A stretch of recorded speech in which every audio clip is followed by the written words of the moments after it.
माधव,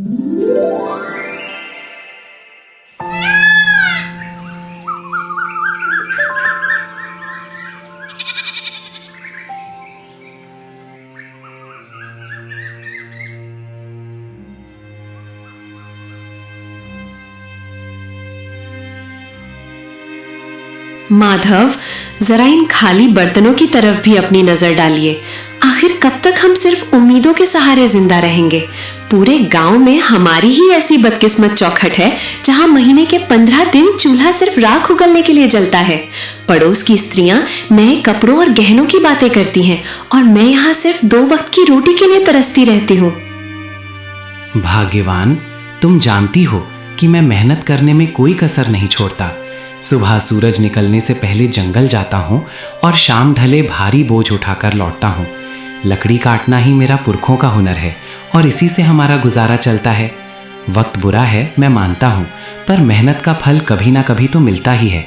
तुम चिंता मत करो, मैं आज जंगल के उस हिस्से में जाऊँगा जहाँ की लकड़ियाँ शहर के बाजार में ऊंचे दामों पर बिकती हैं।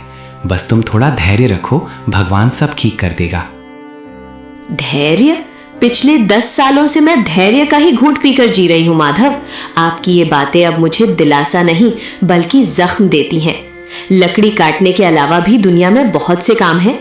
आप किसी जमींदार के यहाँ मजदूर क्यों नहीं बन जाते, या फिर शहर जाकर कोई ढंग की नौकरी क्यों नहीं ढूंढते? लकड़ी काटकर आप सिर्फ अपना कंधा तोड़ रहे हैं, गरीबी नहीं। मैं अब इस भूख को बर्दाश्त नहीं कर सकती। मुझे बस इतना चाहिए कि कम से कम हम दोनों रात को चैन की नींद सो सके, बिना इस डर के कि कल सुबह क्या खाएंगे। ठीक है भाग्यवान, अगर तुम्हें लगता है कि मेरी मेहनत काफी नहीं है तो मैं आज से ही दूसरे काम की तलाश शुरू कर दूंगा। मैं लकड़ियां काटने के साथ साथ गांव के जमींदार से भी बात करूंगा कि क्या उनके पास मेरे लिए कोई और काम है। मैं नहीं चाहता कि तुम्हारी आंखों में कभी भी दुखों के बादल छाएं। मैं वादा करता हूं कि मैं हार नहीं मानूंगा। बस आज का दिन किसी तरह काट लो। शाम को जब मैं लौटूंगा तो शायद कोई अच्छी खबर लेकर आऊं। अब मुस्कुरा दो, तुम्हारी मुस्कान ही मेरी असली पूंजी है। तभी अचानक दरवाजे पर हल्की सी दस्तक हुई। केशव उठा और बाहर गया। दरवाजे पर एक बूढ़ा साधु खड़ा था। चेहरा शांत, आंखें तेजस्वी, लेकिन शरीर बेहद कमजोर। बेटा, क्या इस प्यासे राही को थोड़ा सा शीतल जल मिल सकता है? मैं मीलों का सफर तय करके आ रहा हूं और अब मेरी देह मेरा साथ नहीं दे रही। कंठ सूख गया है और पैरों में छाले पड़ गए हैं। अगर तुम्हारे पास थोड़ा सा अन्न भी हो तो इस बूढ़े को दान कर दो। मुझे किसी राजसी भोग की इच्छा नहीं है, बस एक निवाला मिल जाए ताकि मैं अपनी यात्रा जारी रख सकूं। ईश्वर तुम्हारी इस सेवा को स्वीकार करेगा और तुम्हारे घर के भंडार हमेशा भरे रहेंगे। प्रणाम महात्मा जी, आपका मेरे द्वार पर आना मेरा सौभाग्य है, लेकिन मैं आपको किस मुंह से बताऊं कि मेरे पास आपको खिलाने के लिए एक दाना भी नहीं है। हम खुद पिछले कल से भूखे हैं। मेरी कुटिया में केवल खाली बर्तन और गरीबी का डेरा है। लेकिन हाँ, मैं आपको प्यासा नहीं जाने दूंगा। मैं अभी अंदर से ठंडा जल लेकर आता हूँ। भोजन न दे पाने का मुझे बहुत दुख है, कृपया मुझे क्षमा कर दीजिएगा। पुत्र, दुखी मत हो। दान देने के लिए धन की नहीं, मन की जरूरत होती है। तुम्हारी आंखों में जो करुणा है वो किसी भी 56 भोग से कहीं अधिक तृप्ति देने वाली है। तुम जल ले आओ, वही मेरे लिए अमृत के समान होगा। इंसान की असलियत उसके अभाव में ही पता चलती है और तुमने अभाव में होकर भी अतिथि सत्कार का धर्म निभाया है। जाओ बेटा, जल ले आओ। मैं यहीं तुम्हारी प्रतीक्षा कर रहा हूं। तुम्हारी सादगी ने मेरा मन जीत लिया है। माधव ने जैसे ही योगी को जल पिलाया, योगी का चेहरा चमक उठा। उन्होंने प्रसन्न होकर माधव को आशीर्वाद दिया। माधव, तुम्हारी सेवा भावना से मैं अत्यंत प्रसन्न हूं। मैं तुम्हें 3 ऐसे वरदान देता हूं जो साधारण मनुष्यों की पहुंच से बाहर हैं। तुम जो भी मांगोगे वो सच हो जाएगा। अपनी पहली इच्छा बताओ पुत्र, लेकिन याद रहे वरदान का उपयोग सोच समझ कर करना। धन, वैभव, आयु या शक्ति, तुम कुछ भी मांग सकते हो। बोलो, तुम्हारी पहली अभिलाषा क्या है? महात्मा जी, आपने मुझे बड़ी परीक्षा में डाल दिया। वैसे तो मुझे बहुत कुछ चाहिए, पर मैं अपनी बुद्धि का प्रयोग करना चाहता हूँ। मेरा पहला वरदान ये है कि मेरी ये कुल्हाड़ी, जिसे मैं अपनी जान से ज्यादा चाहता हूँ, जो भी इसे हाथ लगाए वो मेरी आज्ञा के बिना इसे छोड़ ना पाए, और अगर वो इसे चलाना शुरू करे तो जब तक मैं रुकने को न कहूँ वो रुक न सके। क्या आप मुझे ऐसा विचित्र वरदान दे सकते हैं? मुझे लगता है कि ये मेरे बहुत काम आएगी। अजीब मांग है, पर वचन के अनुसार तथास्तु। तुम्हारी कुल्हाड़ी अब तुम्हारी आज्ञा की गुलाम है। अब बिना समय गवाए अपनी दूसरी इच्छा प्रकट करो। याद रखना, तुम्हारे पास केवल 2 और मौके बचे हैं। क्या तुम्हें सोने की खदानें चाहिए या फिर कोई ऐसा महल जो बादलों को छूता हो? संसार की हर सुख सुविधा तुम्हारे कदमों में हो सकती है। बस एक बार अपने मन की बात कहो और चमत्कार देखो। महाराज, दूसरी इच्छा के लिए मैं इस पुरानी लकड़ी की कुर्सी को चुनता हूं। मैं चाहता हूं कि जो कोई भी इस कुर्सी पर एक बार बैठ जाए वो मेरी अनुमति के बिना यहां से हिल तक न सके। वो इस कुर्सी से ऐसा चिपक जाए जैसे पत्थर पर लकीर। चाहे कोई कितना भी बलवान क्यों ना हो, मेरी मर्जी के बिना उसका उठना नामुमकिन हो जाए। बस यही मेरी दूसरी विनती है। मुझे विश्वास है कि आप मेरी इस इच्छा को भी पूरा करेंगे। तुम्हारी सोच किसी आम आदमी जैसी नहीं है माधव। ये वरदान भी तुम्हें दिया। अब आखिरी और तीसरी इच्छा की बारी है। सोच लो, क्या तुम अपनी गरीबी हमेशा के लिए खत्म नहीं करना चाहोगे? क्या तुम्हें अपने लिए लंबी आयु यानी रोगी काया नहीं चाहिए? ये अंतिम अवसर है। इसके बाद मैं अदृश्य हो जाऊंगा और फिर कभी नहीं मिलूंगा। अपनी तीसरी इच्छा मांगो और अपने भाग्य का फैसला खुद करो। महात्मा जी, तीसरी इच्छा के रूप में मैं चाहता हूं कि मेरा ये जो चमड़े का पुराना थैला है, इसके भीतर मैं जो कुछ भी डाल दूं, चाहे वो कोई वस्तु हो, सोना हो या कोई जीवित प्राणी, उसे मेरे अलावा कोई और बाहर न निकाल सके। वो उस थैले की गहराई में तब तक कैद रहे जब तक मैं खुद उसे आजाद न करूं। यही मेरी अंतिम मांग है। तुम्हारी सोच किसी आम आदमी जैसी नहीं है माधव। विचित्र मांगे हैं, पर वचन के अनुसार तथास्तु। तुम्हारी तीनों मांगे पूरी हुई। याद रखना, वरदान तभी काम आते हैं जब उनका उपयोग सही समय पर हो।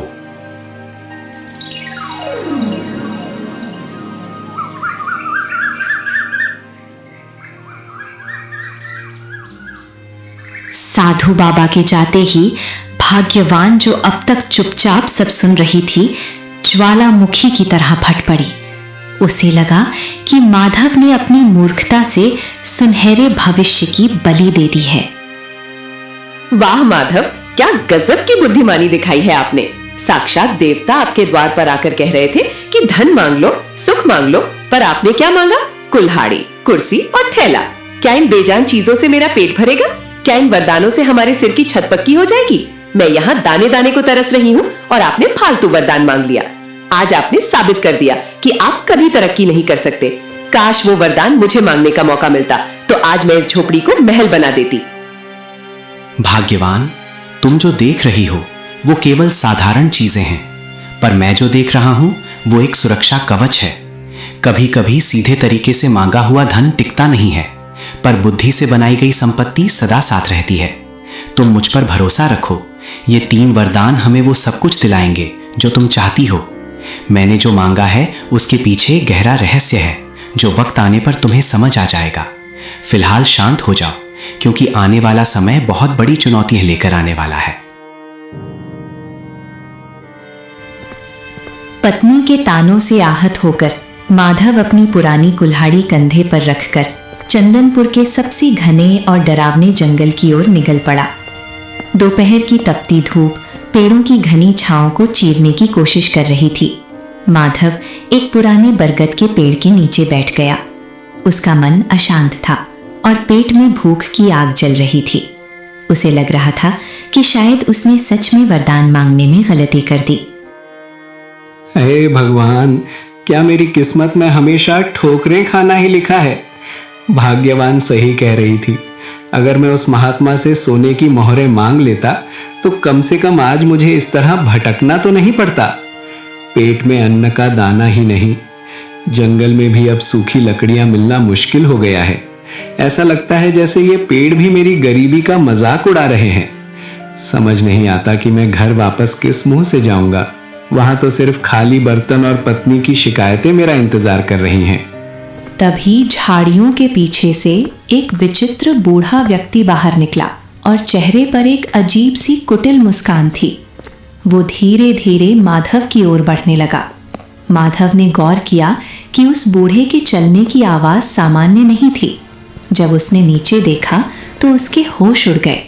उस बूढ़े के पैर इंसानों जैसे नहीं बल्कि बकरियों के खुरों जैसे थे। अरे ओ नौजवान, इतना उदास होकर इस वीराने में क्यों बैठे हो? तुम्हारी आहें तो इस जंगल के पत्तों को भी सुखा रही हैं। क्या बात है?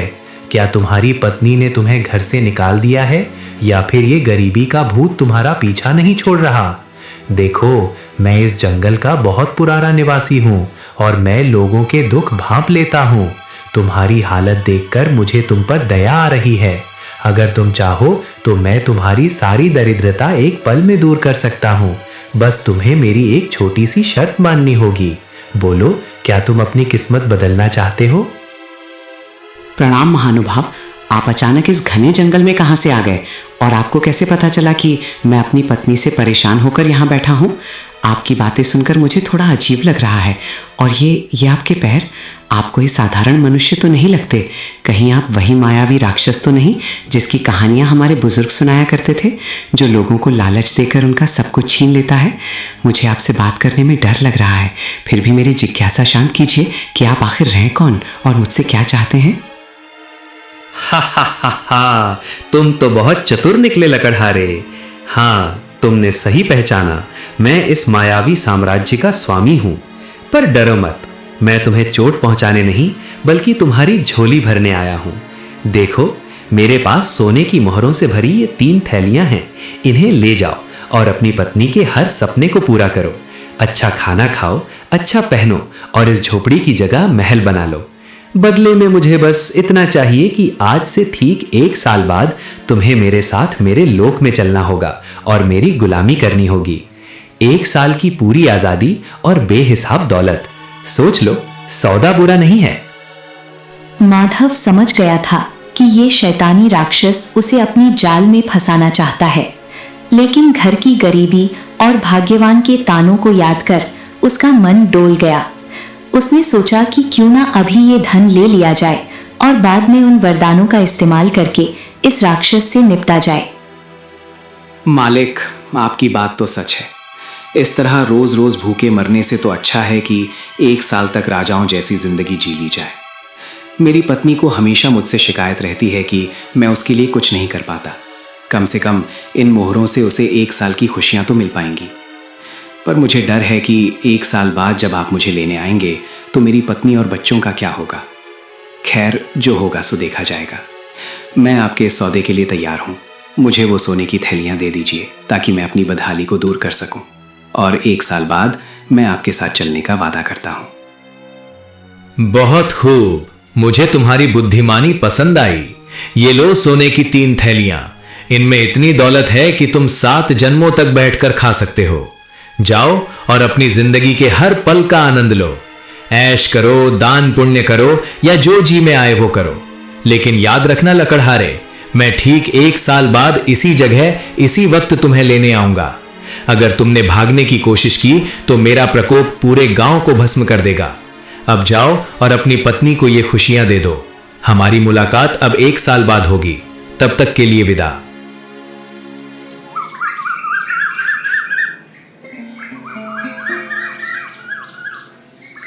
माधव भारी मन और भारी थैलियों के साथ घर लौटा।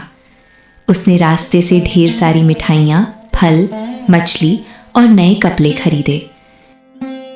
भाग्यवान, ओ भाग्यवान, देखो मैं तुम्हारे लिए क्या लाया हूं। अब तुम्हें कभी भूखा नहीं सोना पड़ेगा और ना ही उन फटे हुए कपड़ों में रहना होगा। देखो मैं बाजार से तुम्हारे लिए रेशमी वस्त्र और सबसे बढ़िया पकवान लाया हूं। और ये देखो सोने की मोहरों से भरी थैलियां।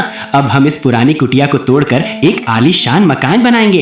पूरे चंदनपुर में हमारे जैसा अमीर कोई नहीं होगा। अब मुस्कुराओ और अपनी इस नाराजगी को छोड़ दो, क्योंकि तुम्हारे पति ने तुम्हारी सारी इच्छाएं पूरी करने का रास्ता ढूंढ लिया है।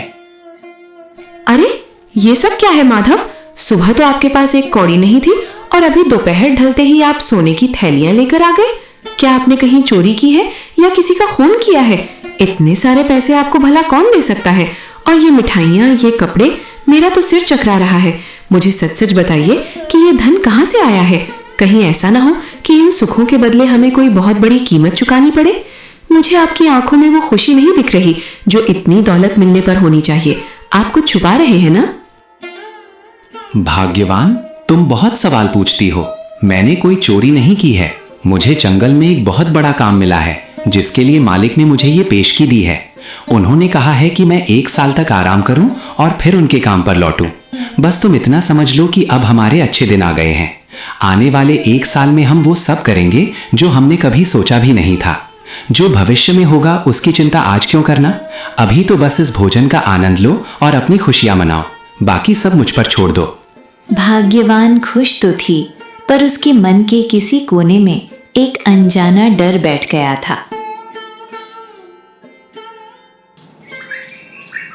समय अपनी गति से चलता रहा। माधव, आज साल का आखिरी दिन है और आप सुबह से पागलों की तरह इस पुरानी कुल्हाड़ी को क्यों घूर रहे हैं?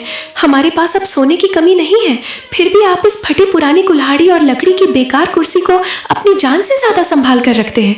मुझे सच सच बताइए, वो मालिक कौन है जिसने आपको इतना धन दिया और आज वो आपको कहाँ ले जाने वाला है? आपकी चुप्पी मुझे अंदर ही अंदर खाए जा रही है। क्या हम हमेशा के लिए जुदा होने वाले हैं? अगर ऐसा है तो मुझे ये धन दौलत नहीं चाहिए, मुझे बस अपने पति का साथ चाहिए। क्या आप मुझ पर इतना भी भरोसा नहीं करते कि अपनी परेशानी मुझे बता सके? भाग्यवान, तुम व्यर्थ ही घबरा रही हो। मैंने तुम्हें पहले भी कहा था कि वक्त आने पर सब पता चल जाएगा। आज वो घड़ी आ गई है। जो धन हम पिछले 1 साल से इस्तेमाल कर रहे हैं वो कोई साधारण धन नहीं था। उसे पाने के लिए मैंने अपनी जान का सौदा किया है। लेकिन घबराओ मत, मैंने उस महात्मा से जो 3 वरदान मांगे थे वो आज हमारी रक्षा करेंगे। तुम बस इतना करो कि जब वो अतिथि यहाँ आए तो तुम घर के अंदर रहना और चाहे जो हो जाए बाहर मत आना। आज मैं दिखा दूंगा कि एक साधारण इंसान की बुद्धि बड़े से बड़े मायावी को कैसे परास्त कर सकती है।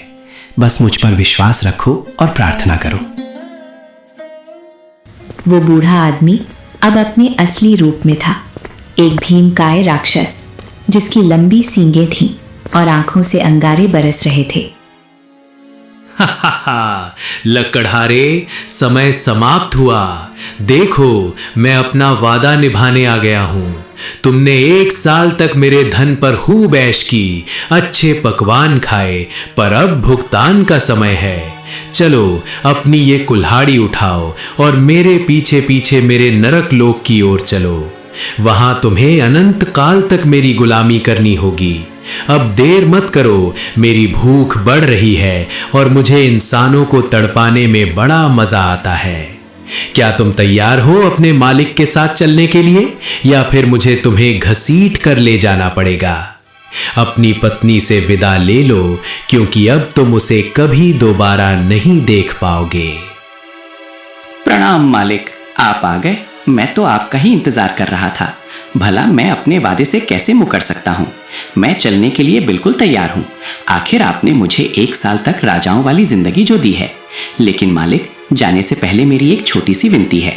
देखिए, मैंने अपने बच्चों के लिए ये ढेर सारी लकड़ियाँ इकट्ठा की हैं ताकि मेरे जाने के बाद उन्हें सर्दी न लगे। बस इतनी सी लकड़ियाँ काटनी बाकी रह गई हैं।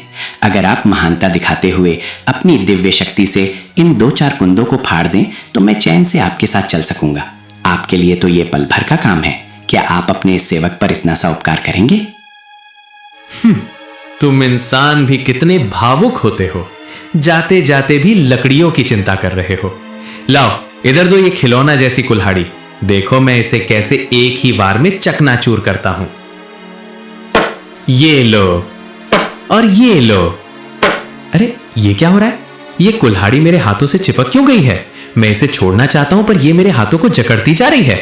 और मेरा शरीर अपने आप वार किए जा रहा है। मैं रुकना चाहता हूं पर मेरे हाथ रुक नहीं रहे।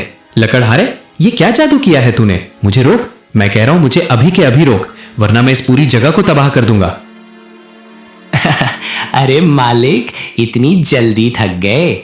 आप तो कह रहे थे कि ये आपके लिए बच्चों का खेल है। काटिए मालिक, अभी तो बहुत सारी लकड़ियां बाकी हैं। आप शायद भूल गए, इस कुल्हाड़ी को जो भी पकड़ता है वो मेरी आज्ञा के बिना इसे छोड़ नहीं सकता, और जब तक मैं ना कहूं वो रुक भी नहीं सकता। अब काटते रहिए लकड़ियां पूरी रात। मुझे तो अब नींद न रही है, मैं जाकर थोड़ा आराम करता हूँ। जब आप थक कर चूर हो जाएं और आपकी हड्डियां जवाब देने लगे तब मुझे पुकारिएगा। तब तक इस मुफ्त की मजदूरी का आनंद लीजिए, महाबली राक्षस राज। माधव, बेटा माधव, मुझे बचा ले, मैं हार गया। तुम्हारी बुद्धि के आगे मेरी माया फेल हो गई। मेरे हाथ अब फटने वाले हैं, मेरा दम घुट रहा है। कृपया मुझे इस कुल्हाड़ी के चंगुल से आज़ाद कर दो। मैं कसम खाता हूँ कि मैं तुम्हें अभी नहीं ले जाऊँगा। मैं तुम्हें 1 और साल की मोहलत देता हूँ और साथ में 3 और सोने की थैलियाँ भी दूंगा। बस मुझे इस नरक से निकालो। मैं अब एक पल भी ये कुल्हाड़ी नहीं चला सकता। मुझ पर दया करो। अच्छा, तो अब आप रास्ते पर आए। 1 साल की मोहलत और 3 थैलियां? नहीं नहीं मालिक, इतना कम तो मेरी मेहनत का हर्जाना भी नहीं है। अगर आप आजाद होना चाहते हैं तो आपको मुझे 5 थैलियां सोने की मोहरें देनी होंगी और वादा करना होगा कि आप अगले 2 साल तक इधर नजर भी नहीं आएंगे। अगर मंजूर है तो मैं कुल्हाड़ी को रुकने का आदेश दूं। मंजूर है, मुझे सब मंजूर है। 5 क्या तुम 7 थैलियां ले लो, पर मुझे इस जादुई फंदे से छुड़ाओ। मैं अगले 2 साल तक इस गांव की सीमा में भी कदम नहीं रखूंगा। ये लो तुम्हारी सोने की थैलियां। मैंने अपनी माया से उन्हें तुम्हारे आंगन में प्रकट कर दिया है। अब बस इस कुल्हाड़ी को रुकने को कहो। मेरी शक्ति अब जवाब दे रही है। माधव ने कुल्हाड़ी को रुकने का आदेश दिया। कुल्हाड़ी तुरंत राक्षस के हाथ से छूटकर गिर गई। राक्षस बिना पीछे मुड़े वहां से भाग खड़ा हुआ। समय का पहिया अपनी गति से चलता रहा और देखते ही देखते 2 साल का लंबा अरसा बीत गया। माधव, आज 2 साल पूरे होने को है। पिछली बार आपने उस राक्षस को अपनी जादुई कुल्हाड़ी से धूल चटा दी थी, लेकिन मुझे डर है कि वो इस बार और भी ज्यादा तैयारी के साथ आएगा। क्या आपको नहीं लगता कि हमें ये गांव छोड़कर कहीं दूर चले जाना चाहिए? ये ऐशो आराम, ये महल सब बेकार हैं अगर आप सुरक्षित नहीं हैं। मेरी रातों की नींद उड़ गई है। हराहट पर मुझे वही भयानक चेहरा याद आता है। भाग्यवान, तुम व्यर्थ ही अपने मन को अशांत कर रही हो। भय शत्रु की सबसे बड़ी शक्ति होती है और मैं उसे ये शक्ति नहीं देना चाहता। मैंने उन महात्मा से जो वरदान मांगे थे वो केवल खिलौने नहीं थे, बल्कि आत्मरक्षा के अचूक अस्त्र थे। आज की शाम हमारे लिए एक नई परीक्षा है और मैं इसके लिए पूरी तरह तैयार हूं। ओ लकड़हारे, बाहर निकल। आज 2 साल पूरे हो गए हैं और तेरा काल द्वार पर खड़ा है। तूने पिछली बार मुझे अपनी उस घटिया कुल्हाड़ी से बेवकूफ बनायागा, लेकिन याद रखना कि एक ही चाल 2 बार काम नहीं आती। इस बार मैं ना तो तेरी किसी चीज को हाथ लगाऊंगा और ना ही तेरी बातों में आऊंगा। अरे मालिक, आप आ गए। मैं तो कब से आपकी प्रतीक्षा कर रहा था। आप तो बाहर ही रुक गए। क्या आप अपने इस पुराने सेवक से इतना डर गए हैं? देखिए, मैं तो जलने के लिए बिल्कुल तैयार खड़ा हूँ। पिछली बार जो हुआ उसके लिए मैं आपसे क्षमा चाहता हूँ। वो तो बस एक मजाक था। आइए, अंदर आइए। आप इतनी दूर से थके हारे आए होंगे, कम से कम थोड़ा विश्राम तो कर लीजिए। देखिए, मैंने आपके स्वागत के लिए आंगन में अपनी सबसे आरामदायक कुर्सी रखी है। बस 5 मिनट वहाँ बैठिए। मैं अपनी पत्नी से विदा लेकर और अपना थोड़ा सामान समेटकर तुरंत आपके साथ चलता हूँ। राक्षस माधव की बात सुनकर सोच में पड़ गया। उसे लगा कि माधव शायद हार मान चुका है। उसने चारों तरफ देखा। वहां ना तो कोई कुल्हाड़ी थी और ना ही कोई हथियार। आंगन के बीचों बीच बस एक साधारण सी लकड़ी की कुर्सी रखी थी। अपनी थकान और माधव की विनम्रता को देखते हुए राक्षस ने सोचा कि थोड़ा आराम करने में कोई बुराई नहीं है। लगता है तुझे अब अपनी असलियत समझ आ गई है। अच्छा है कि तूने सरेंडर कर दिया। वरना मैं आज बहुत गुस्से में था। खैर, तू कहता है तो मैं 5 मिनट यहाँ बैठ जाता हूँ, पर याद रखना, अगर तूने कोई चालाकी की तो तेरा अंजाम बहुत बुरा होगा। ये कुर्सी तो सच में बहुत आरामदायक है। अब जा, जल्दी से अपना सामान ले आ और अपनी पत्नी को आखिरी बार देख ले। मैं यहाँ बैठ के तेरा इंतजार कर रहा हूँ। अरे मालिक, आपको कुर्सी पसंद आई ये जानकर मुझे बहुत प्रसन्नता हुई। पर क्या आप जानते हैं, ये कुर्सी जितनी आरामदायक बैठने में है, उठने में उतनी ही कष्टदायक है। जरा कोशिश तो कीजिए उठने की। क्या हुआ मालिक, आप तो हटने का नाम ही नहीं ले रहे। लगता है आप मेरी इस तुच्छ कुर्सी के प्यार में पड़ गए हैं। मैंने आपको बताया नहीं था कि जो भी इस कुर्सी पर एक बार विराजमान हो जाता है, वो मेरी आज्ञा के बिना यहाँ से हिल तक नहीं सकता। राक्षस ने पूरी ताकत लगा दी। उसने जोर जोर से चिल्लाया और अपनी मायावी शक्तियों का उपयोग किया, पर वो कुर्सी से टस से मस न हुआ। ऐसा लग रहा था जैसे वो कुर्सी का ही एक हिस्सा बन गया हो। वो जितना जोर लगाता, कुर्सी उसे उतना ही कसकर जकड़ लेती। हार मानकर वो फिर से गिड़गिड़ाने लगा। माधव, ये तूने फिर से मेरे साथ क्या किया? मुझे छोड़ दे, मैं इस कुर्सी से चिपक गया हूँ, मेरी हड्डियाँ चटक रही हैं। मुझे लगा था तू सुधर गया होगा, पर तू तो पहले से भी ज्यादा खतरनाक निकला। मुझे इस कैद से आजाद कर दे। मैं वादा करता हूँ कि मैं तुझे कभी अपने लोक नहीं ले जाऊंगा। मुझे बहुत दर्द हो रहा है लकड़हारे, क्या तुझे मुझ पर दया नहीं आती? मैं कसम खाता हूँ कि मैं फिर कभी इधर नहीं आऊंगा। बस मुझे इस लकड़ी के शैतान से अलग कर दे। दया? आप एक राक्षस होकर दया की बात कर रहे हैं? आप तो मुझे खत्म करने आए थे। देखिए मालिक, मैं कोई बुरा इंसान नहीं हूं, पर मैं अपनी सुरक्षा करना जानता हूं। अगर आप आज़ाद होना चाहते हैं तो पिछली बार से दुगनी कीमत चुकानी होगी। मुझे 10 थैलियां सोने की मोहरें चाहिए, और इस बार आपको वादा करना होगा कि आप अगले 5 सालों तक इस इलाके की तरफ मुड़कर भी नहीं देखेंगे। अगर आपको यह सौदा मंजूर है तो कहिए। मंजूर है, मुझे सब मंजूर है। 10 क्या, मैं तुझे 20 थैलियां दूंगा। बस मुझे यहां से उठा। मैं वचन देता हूं कि अगले 5 सालों तक मैं तेरे गांव की परछाई से भी दूर रहूंगा। तेरी बुद्धि के आगे मैं नतमस्तक हूं। ये ले तेरा धन। अब बस अपनी इस जादुई कुर्सी को हुक्म दे कि वह मुझे छोड़ दे। मैं अब एक पल भी यहां नहीं रुकना चाहता। मुझे जाने दे माधव, मैं फिर कभी तुझे चुनौती देने की भूल नहीं करूंगा। माधव ने जैसे ही आजाद कहा, राक्षस स्प्रिंग की तरह कुर्सी से उछला और बिना पीछे देखे भाग निकला। उसके बाद राक्षस कभी वापस नहीं आया। माधव उस धन से गांव का सबसे अमीर आदमी बन गया था, और इस तरह माधव और भाग्यवान ने अपनी सादगी और बुद्धिमत्ता से एक महाबली राक्षस को धूल चटा दी। चंदनपुर में खुशियां लौट आईं और माधव की ये कहानी युगों युगों तक सुनाई जाने लगी कि कैसे एक साधारण लकड़हारे ने अपनी बुद्धि के बल पर भाग्य को बदल दिया। अगर आपको ये कहानी पसंद आई हो तो लाइक करें, अपने दोस्तों के साथ शेयर करें और अपनी राय कमेंट में बताएं। आपका साथ हमें और भी मज़ेदार और प्रेरणादायक कहानियाँ लाने की ताकत देता है। तो सब्सक्राइब करके हमें और ज़्यादा मेहनत करने का हौसला दें। Thanks for watching.